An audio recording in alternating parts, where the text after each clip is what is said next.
Amigos Unidos de la Mula, estamos con la vicegobernadora de Ica, Luz Canales, que acusa al gobernador regional Jorge Hurtado de una persecución, de ser parte de una organización criminal además, y de ser prácticamente hostigada desde que empezó su gestión en el gobierno regional de Ica, y ella al mismo tiempo ha recibido una contradenuncia, una contraacusación luego de que ella hiciera, digamos, visible este caso en los medios de comunicación. ¿Cómo está, vicegobernadora Luz Canales? ¿Cómo se encuentra en estos momentos luego de prácticamente esta lucha que lleva con el gobernador regional, así con varios directivos, incluso que han puesto en peligro su vida, ¿no?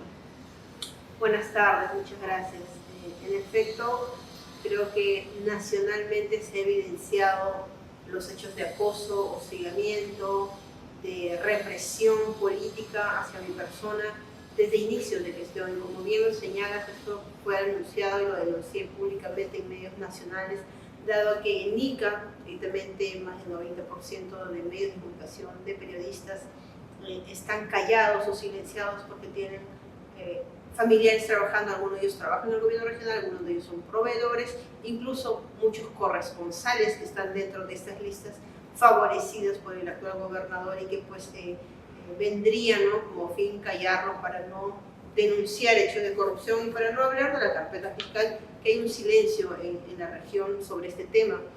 Y puntualmente sobre mi caso, efectivamente se denunció un hostigamiento a inicios de año con el Consejo Regional cuando pretenden suspenderme ilegalmente sin ninguna causal establecida en ley.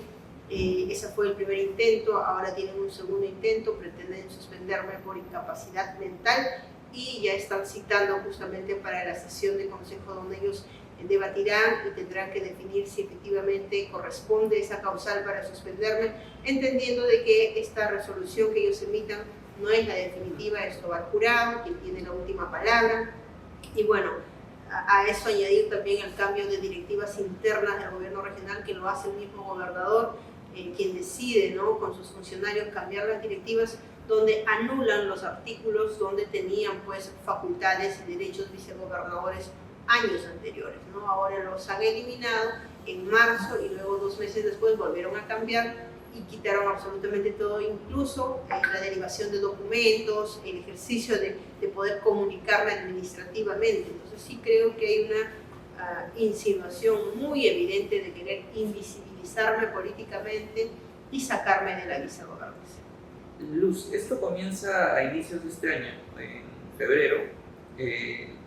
Los consejeros empiezan a hostigarte porque tú tomas presencia o representas al gobernador en ciertas reuniones. ¿Qué tipo de reuniones eran? ¿Qué tanto les afectó? ¿Qué tanta controversia se originó a través de esto? Efectivamente, ellos dan a entender lo que usted relata, ¿no?, de que yo habría representado al gobernador o habría usurpado funciones, hecho totalmente falso, y así registra también el archivo de la denuncia por usurpación de funciones ante la Fiscalía, se ha archivado, la denuncia que investiga el Consejo Regional por usurpación de funciones también se desestimó. Entonces definitivamente nunca ha existido la usurpación de funciones. Las actividades que realizaba era porque llegaban a la oficina el pedido de la población con documentos, solicitudes o invitaciones, o venían a la oficina a ser escuchados con sus demandas, con sus inquietudes, con sus reclamos, y me prestaba a escucharlos y todo ello lo documentaba y trasladaba informando al gobernador para que tome las cartas del asunto porque le corresponde a él. Pero lo que molesta a cierto sector del Consejo Regional y al entorno del mismo gobernador es mi presencia justamente en las provincias, en los sectores más vulnerables donde me llamaban y yo acudía. Entonces creo que eso molestó a ellos, decían por qué tenía presencia política, por qué tenía presencia como funcionaria, cuando eso es inherente a mi cargo y debería justamente yo acudir a esos sectores a escuchar y conocer las demandas de la población. Y más aún cuando todo esto era informado al gobernador. Pero puntualmente cuestionan una reunión que tuve en Pisco con el alcalde de Pisco y algunos alcaldes distritales. Y esa reunión fue grabada y transmitida por cada una de las municipalidades que participaron ahí. Todos han escuchado esas grabaciones y no hay absolutamente nada. Lo que aducen ellos ya son de malinterpretar, malinformar y decir de que usurpé funciones y buscar algún sustento malinformado y malintencionado, es decir, de que yo tuve una reunión con los alcaldes para hablar de obras y favorecerme de ellos, un hecho totalmente descabellado, porque si reproducen toda la grabación de esa reunión, lo único que hice es tomar nota de todo el pedido que hacían cada uno de los alcaldes con colegios abandonados, con postas abandonadas, con centros de salud que necesitaban equipamiento, con colegios que ni siquiera tienen toldos, no, siguen después del terremoto en precariedad, en módulos. Entonces he tomado nota de ello, pedían justamente que estos proyectos se reactiven desde el gobierno regional y en esa ha consistido la reunión, pero jamás con intenciones, jamás en algún momento tomé, digamos, el nombre del gobernador para decidir, para fijar montos, para favorecer obras, empresas o algún hecho similar, jamás ha ocurrido.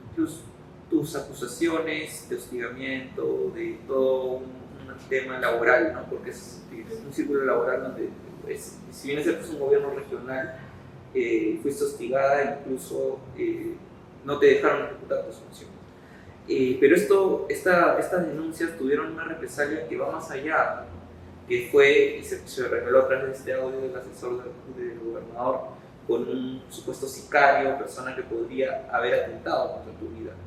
¿Cómo tomaste esto? ¿Cómo se da? ¿En qué contexto? ¿Me puedes explicar, por favor? Sí, en todo este trance de enfrentamiento que he tenido dentro del gobierno regional, y no puedo llamarlo realmente enfrentamiento, sino de defensa ante tanto ataque que he tenido internamente en el gobierno regional, se escucha un audio, se propaga un audio en un medio local, donde se escucha la voz del asesor del gobernador y la voz de otra persona donde hablaban y acordaban de poder atentar contra mi vida.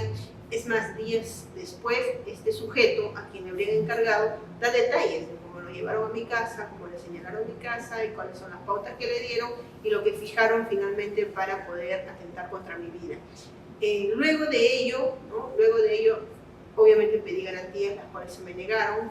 Tuve que acudir a instancias donde podía pedir algún tipo de apoyo, de ayuda, acudir a mi familia para mantenerla a buen recaudo, con el temor, con el miedo, pero de eso también se ha tejido una novela, digamos, al punto en el que terminan denunciándome a mí, ¿no?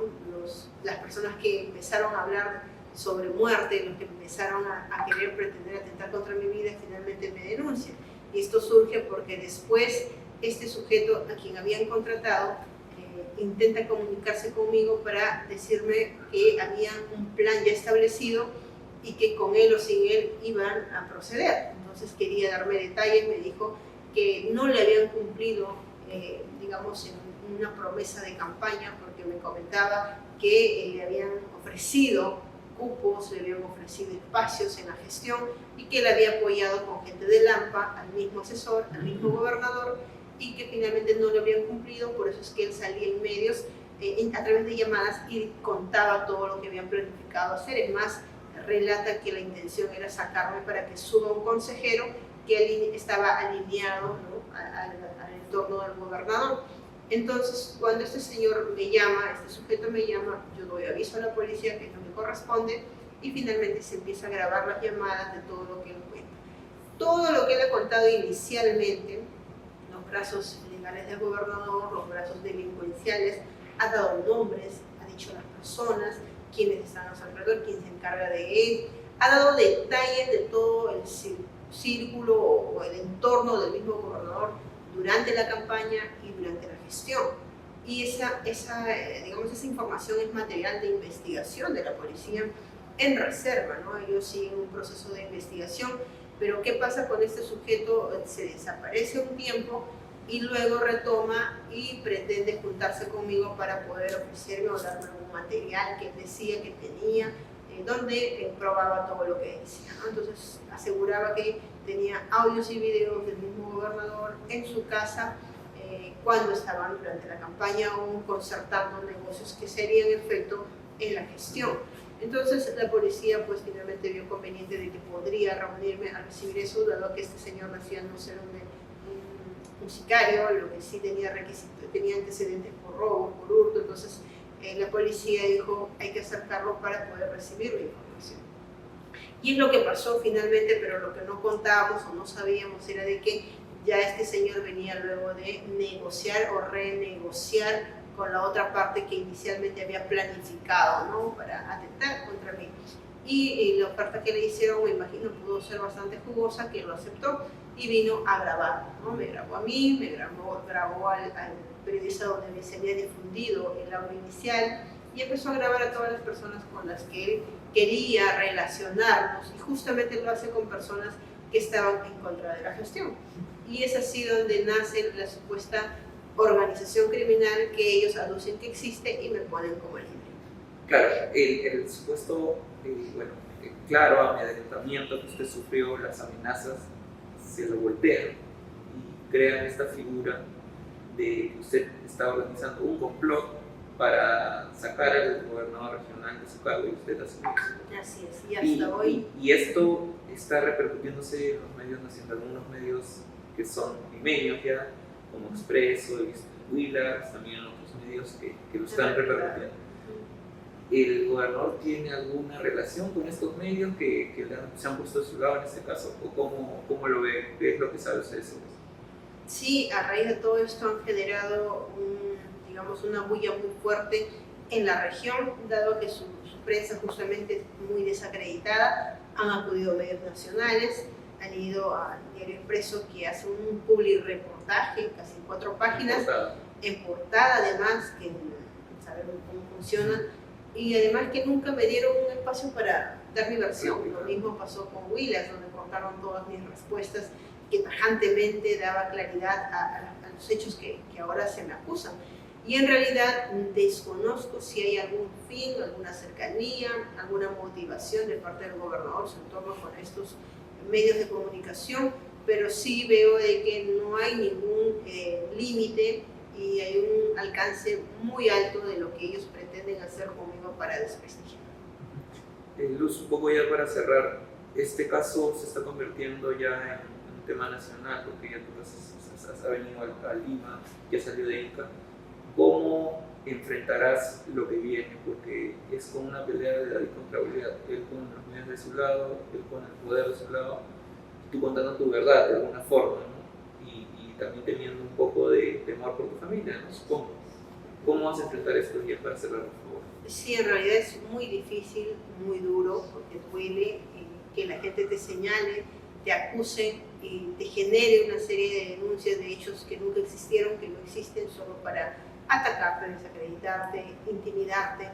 Duele profundamente, pero a raíz justamente del valor que uno como mujer puede tener para continuar en la vida política, creo que amerita seguir en pie de lucha para frenar este tipo de acosos, hostigamientos, y no solo por el tema de Luz Canales, sino a nombre en mi calidad de presidenta de la Asociación de Vicegobernadores también, ¿no? Hacerlo para que finalmente eso no se vuelva a repetir. Quizás nosotros en 2 o 3 años dejemos de ser vicegobernadoras, pero las que vienen detrás de nosotros ya nos padezcan lo mismo. Y justamente ahí me atrevo a mencionar que nosotros estamos trabajando en propuestas legislativas junto con algunos congresistas y también con el Ejecutivo, con la PCM, con el Ministerio de la Mujer, para poder modificar las leyes y permitir mayor espacio paritario de igualdad de oportunidades tanto hombres y mujeres en la vida política, que no solamente la ley nos acompañe en la vida electoral, porque es ahí nos dicen la ley de paridad y alternancia, permitido, pero una vez de gestión nos tienen a un lado y las leyes no nos respaldan para poder trabajar por nuestras regiones y por nuestro país.